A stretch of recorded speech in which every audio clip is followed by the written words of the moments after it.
Thanks for stopping by, guys, and welcome back to Scrap Mechanic. Now today we're going to be looking at the new Spud gun update that has recently been released. It's added a few things. Most importantly, though, are the Spud gun and the Spud gun mountable, which is right here. Now, these also been added the cardboard box, which is this block here. And the significant thing with this is not only can you just shoot spuds or potatoes and have a good time, but it also adds cardboard and now glass are destructible. So if we shoot this, we can now break cardboard, now shoot glass, as well as do it with the handheld one. So this is cool and all well, the destruction physics and all that. I've seen quite a few people talk about the Spud gun, especially since it's come out. But what I'm more interested in is how it can be used creatively. A lot of people like the destruction physics. Oh, cool, we can shoot things. But I want to see what can be built and what can be done constructively with these new blocks and stuff. So that comes to our next point. Something I've been working on. A lot of people know I've been working on tanks as of late.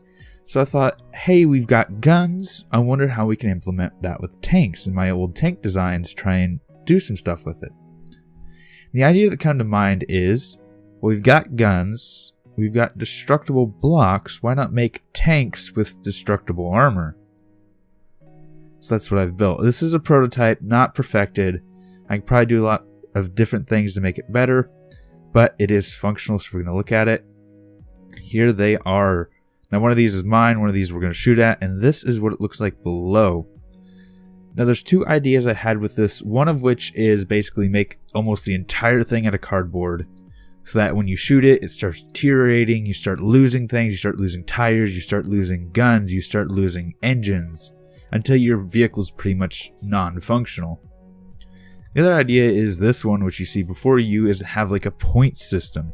So underneath the armor you have painted blocks that give points, and when you shoot through the armor and get down to this point system or this point block, you get a point based on how much it is worth.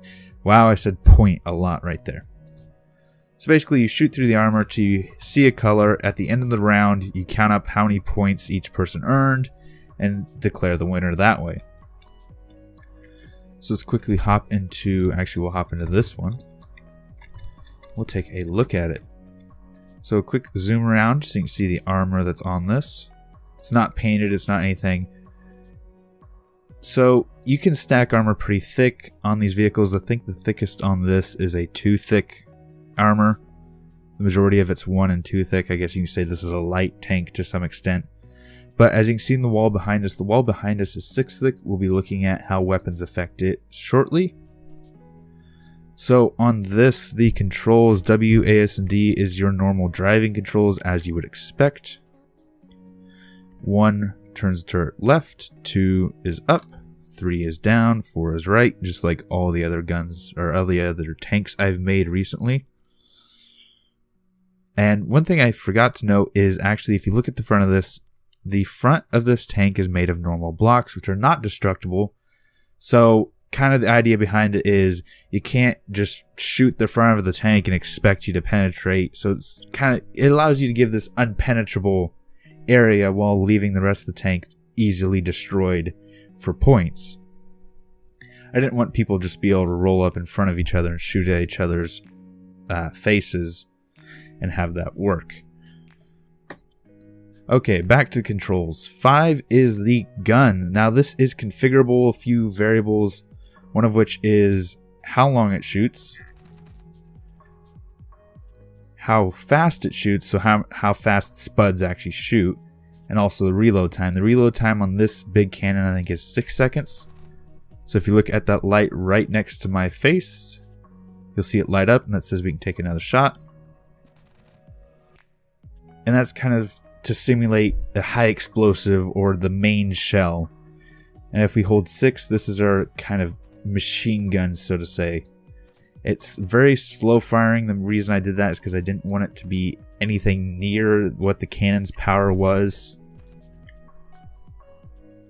So quickly let's actually look at the destruction physics, especially when it comes to the vehicles themselves. So with us lined up at the front of the vehicle, if we turn to it, and with the machine gun fire, we're not going to do anything to it. If I shoot the main cannon, we're going to knock it back a little bit, but we're still not going to do anything to it. We hit the front actual slope. Nothing.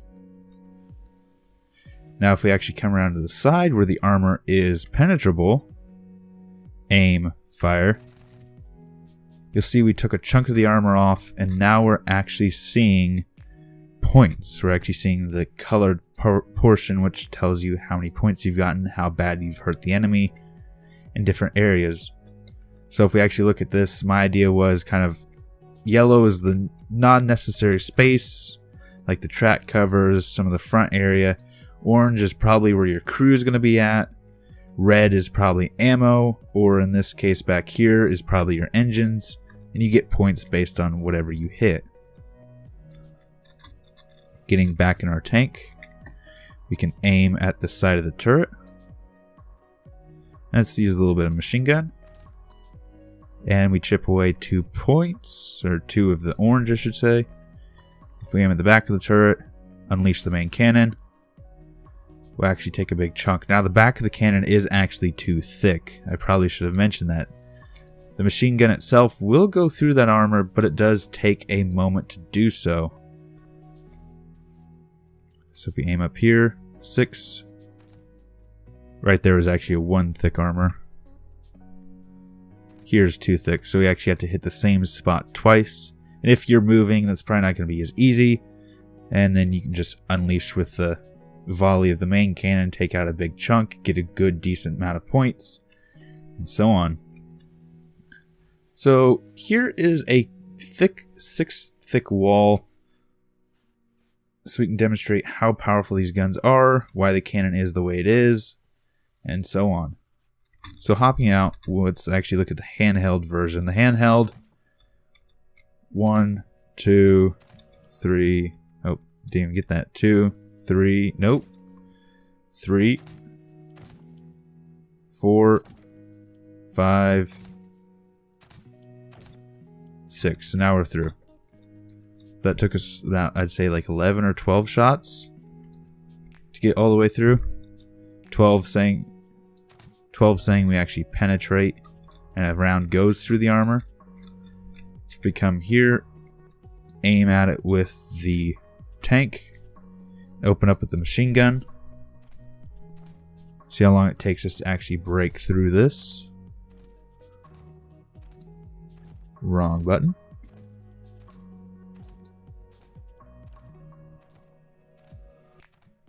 And now we're actually shooting through it.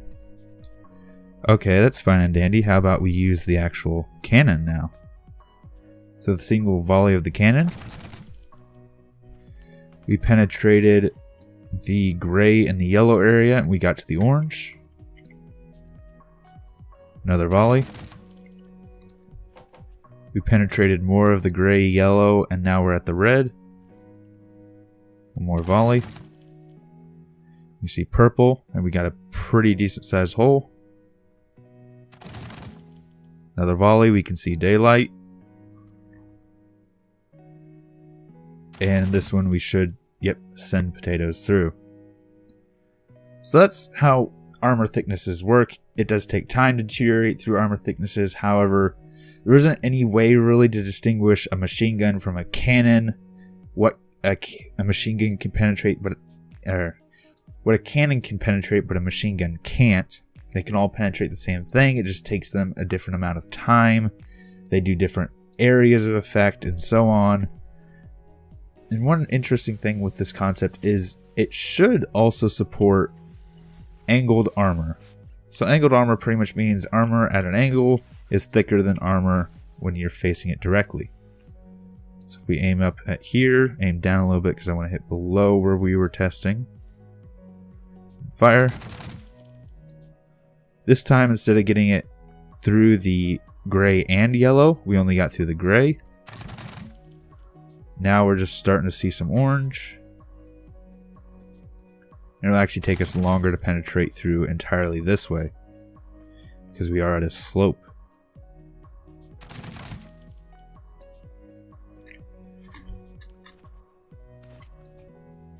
So yeah, for the most part, that's pretty much my entire concept right there, is being able to put either different thicknesses of armor to where you just destroy the vehicles you're fighting with, or having a points-based system where you can shoot at each other and at the end of the round tally up how many points of damage each other took. Just all around have a fun time.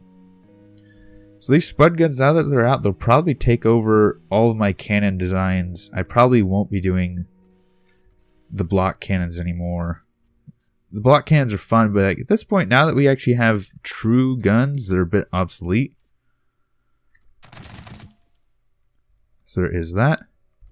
I think I'm going to end out the episode here because I really don't think there's anything else to talk about. This concept is finished. I've said what I need to say, and I want to see what you guys think about it, what you guys suggest for it, what you guys think could be done, how it can be improved, and if you guys want to try and make your own vehicles using this, feel free to. So I am going to end it out here. If you did enjoy this episode, please leave a like. Any suggestions, any recommendations, leave them in the comments down below. Enjoy the channel, enjoy what I'm doing, please subscribe. It helps out a lot. And right now, shares help the channel the most. If you do want to help with the channel, please share this episode with a friend. Thanks for stopping by. Thanks for sticking around. Until next time, peace.